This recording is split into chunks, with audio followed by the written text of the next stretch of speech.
जैसे ही अयोध्या में भगवान राम की प्राण प्रतिष्ठा हुई, देश में जय श्री राम के नारे गूंजने लगे।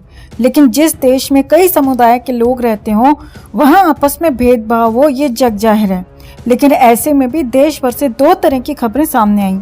कुछ जगहों पर बवाल देखने को मिला। कुछ लोगों ने कहा कि 22 जनवरी को भारत में धर्मनिरपेक्षता का अंत हो गया, तो कहीं हिंदुओं के साथ मारपीट की गई, तोड़फोड़ की गई। तो 22 जनवरी के बाद देश के हालातों में क्या बदलाव आने वाला है वो तो नहीं कहा जा सकता।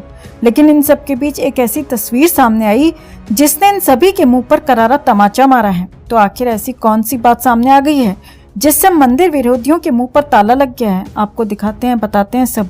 आप भी इस खबर को ज्यादा से ज्यादा लाइक और शेयर कर अपना प्यार और सपोर्ट दिखाएं और कमेंट में इसे लेकर आप भी अपनी बात, अपनी राय जरूर रखें।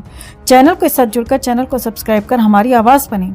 तो मामला आंध्र प्रदेश से सामने आया, जहां याकूब खान ने पूरे परिवार के साथ इस्लाम धर्म छोड़कर सनातन धर्म को स्वीकार कर लिया और कहा कि वो अपने पूर्वजों की गलतियों को ठीक कर रहे हैं।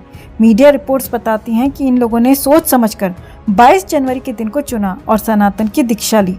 इनके नाम भी बदल दिए गए हैं। यहाँ आपको ये भी बता देना जरूरी है कि याकूब खान की पत्नी हिंदू हैं और शादी के बाद भी घर में पूजा पाठ होती थी। याकूब की बेटियों की शादी भी हिंदू परिवारों में की गई है। परिवार ने बताया कि उन्होंने किसी के दबाव में आकर सनातन धर्म कबूल नहीं किया, बल्कि वो सनातन को पसंद करते हैं, सनातन को मानते हैं, इसीलिए सनातन अपनाया है। एक तस्वीर तो आपने ये देखी, अब आपको एक और तस्वीर दिखाते हैं। आईसी घोष, इन पर जेएनयू में हिंसा करवाने के आरोप लगते रहे हैं। ये वामपंथी नेता हैं और इनका अपना एक अलग ही एजेंडा है। 22 जनवरी को इन्होंने एक ट्वीट करते हुए लिखा, 22 जनवरी 2024 एक धर्मनिरपेक्ष राष्ट्र का पतन, इसे याद रखा जाएगा। ये रीढ़ विहीन लोग पैसे के लिए कुछ भी कर सकते हैं। उनके एजेंडे में फिट हो तो वो चाट भी सकते हैं। इसमें राम के प्रति श्रद्धा से कोई लेना देना नहीं है। कुछ लोगों ने 22 जनवरी के दिन को ब्लैक डे के रूप में भी प्रचारित करने की कोशिश की। ट्विटर पर खूब ट्रेंड भी करवाया, लेकिन हुआ कुछ नहीं, बस एजेंडा चल गया। और तो ये चिंदी लोग कर भी क्या सकते हैं। पहले सनातन का कुछ नहीं कर पाए, लेकिन इसे काला दिन बताने वाले धर्मनिरपेक्ष राष्ट्र का पतन बताने वालों से एक सवाल पूछना चाहते हैं हम कि जिस बाबर ने इस देश को लूटा, पैसा तो लूटा ही लूटा, अस्मत भी लूटी, हजारों मंदिरों को तोड़ा, उसका भारत के लोग समर्थन कैसे कर सकते हैं? या फिर सस्ती लोकप्रियता हासिल करने के लिए कुछ कट्टरपंथियों की नजरों में खुद को दिखाने के लिए उंगलियां चलाई और ट्वीट कर दिया, या फिर अपने आकाओं को खुश करना है जहां से कठपुतली की तरह नाचते हैं? इन लोगों को ये नहीं दिखता कि अयोध्या पर आया फैसला सुप्रीम कोर्ट का फैसला था। तो क्या ये लोग सीधे तौर पर सुप्रीम कोर्ट पर सवाल नहीं उठा रहे? और अगर उठा रहे हैं तो फिर इन पर कार्रवाई क्यों नहीं होती? और एक बात, जिसे ये लोग बाबर की बाबरी बताते हैं, इसका जब सर्वे कराया गया था तो उसके भीतर हिंदुओं के प्रतीक चिन्ह मिले थे। और ये बात आप में से बहुत कम लोगों को पता होगी, लेकिन यही सच है। लेकिन इन लोगों की आंखों पर मोदी विरोध का चश्मा चढ़ा हुआ है। आपने एक नाम तो जरूर सुना होगा, शैला राशिद। ये कभी मोदी की कट्टर आलोचक हुआ करती थी, लेकिन जब जेएनयू से निकलकर जमीन पर देखा तो पता चला। और राम मंदिर की प्राण प्रतिष्ठा वाले दिन उन्होंने कहा, ये केवल विजय का जश्न नहीं है, बल्कि विनम्रता का भी क्षण है, काफी सराहनीय है। प्रधानमंत्री की तरफ से सभी वर्गों की एकता और मेल मिलाप के शब्द छूने वाले हैं। ये भी मुस्लिम हैं, इन्हें तो राम मंदिर से कोई दिक्कत नहीं, लेकिन कुछ कट्टरपंथी लोग इस मुद्दे पर भी राजनीति करने से बाज नहीं आ रहे। ऐसे लोगों पर और उस परिवार पर जिसने सनातन धर्म अपनाया है, उस पर आपका क्या कहना है दोस्तों? कमेंट में इसे लेकर आप भी अपनी बात, अपनी राय जरूर रखें और वीडियो को ज्यादा से ज्यादा लाइक और शेयर कर अपना प्यार और सपोर्ट भी जरूर दिखाएं।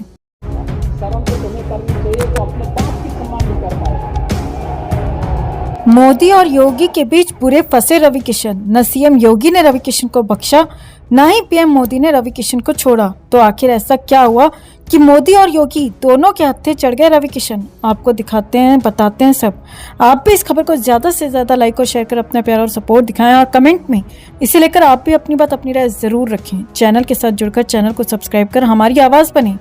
तो कभी कांग्रेस का झंडा उठाने वाले रवि किशन का बीजेपी पर ऐसा दिल आया कि साल 2017 में भाजपाई बन गए और साल 2019 का लोकसभा चुनाव आते आते पीएम मोदी और सीएम योगी की उन पर ऐसी कृपा हुई कि बीजेपी ने सीधे गोरखपुर से टिकट देकर चुनावी मैदान में उतार दिया। रवि किशन ने भी पार्टी को निराश नहीं किया और 7 लाख से भी ज्यादा वोट हासिल कर गोरखपुर की सीट बीजेपी के खाते में डाल दी। इस जीत के बाद रवि किशन ने बीजेपी पर ऐसी पकड़ बनाई कि आज मोदी और योगी जैसे धाकड़ नेता भी सार्वजनिक मंच पर उनसे हंसी मजाक करने लगे हैं। भोजपुरी सिनेमा के सुपरस्टार रवि किशन सीएम योगी के गढ़ गोरखपुर से सांसद हैं। यही वजह है कि उनके साथ रवि किशन की अच्छी खासी बनती है। सीएम योगी जब भी गोरखपुर आते हैं, उनके साथ रवि किशन किसी साए की तरह जरूर नजर आते हैं, क्योंकि जिस गोरखपुर से रवि किशन सांसद हैं, उस सीट से खुद योगी लगातार 5 बार सांसद रह चुके हैं। इसीलिए दोनों के बीच अच्छी ट्यूनिंग देखने को मिलती है।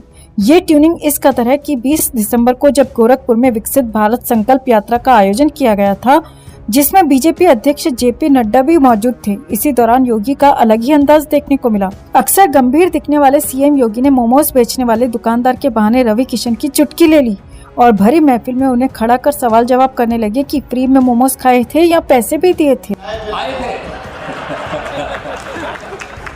फ्री नहीं है कुछ, पेमेंट करके किए ना, पेमेंट किए कि नहीं किए?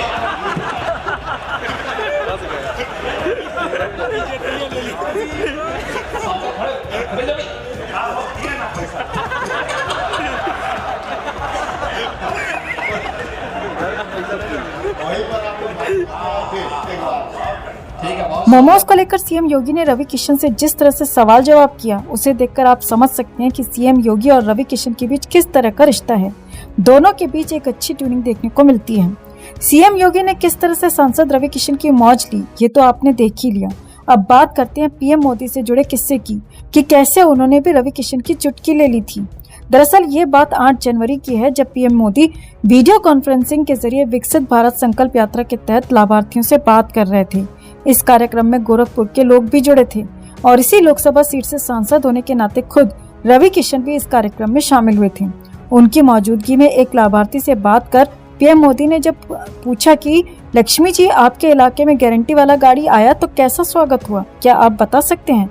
पीएम मोदी का ये सवाल लाभार्थी लक्ष्मी को समझ में नहीं आया, तो बगल में बैठे सांसद रवि किशन से पूछने लगी। इसी दौरान पीएम मोदी की नजर पड़ गई तो उन्होंने भी मौका देखते ही रवि किशन की चुटकी लेते हुए कह दिया, रवि किशन के सामने देखकर मत बोलिए, उनको बुरा लगे तो लगे, आप सच बताइए। आपके इलाके में गारंटी वाली गाड़ी आई तो कैसा स्वागत हुआ? मुझे आपका और आपके इलाके का कुछ बता सकते हैं? कार्यक्रम कैसा होता है? क्या कुछ वो रवि किशन के सामने देख करके मत बोलिए। नहीं सर, आपकी जो गाड़ी चाहे उनको बुरा लगे तो बुरा लगे, सच बता दीजिए।